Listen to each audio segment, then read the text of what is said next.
Hi everybody, we're taking a look at how you can see your results in the MyITLab system. So in this screen, I'm just on our course's Blackboard site.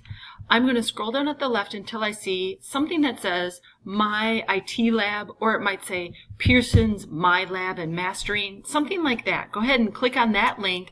It'll take you to this window. Now, as a student, you have what's on the left-hand side here. Go ahead and click on My Lab Course Content. That'll take you to this window where you by default will land on the course materials. I'm going to go to Grades and the Grades view because I want to be able to see the results.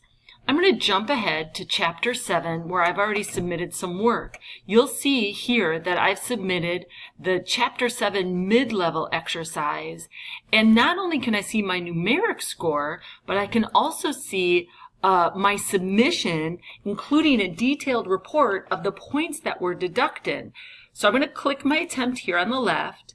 I'll wait for it, and what it'll pull up are each of the steps from the instructions, including how many points were possible and how many points I earned.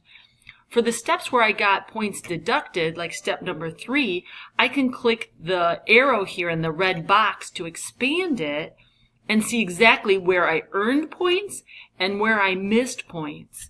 Now, if I have any questions about the work that I've done, I can download the submitted file and double check it. In addition, I can make those corrections and submit again. Depending on the assignment, you might have 2 or 3 or multiple resubmissions allowed. So go ahead and resubmit work, any work, by or before the deadline to earn the highest grade possible. If you have any questions at all, just email me.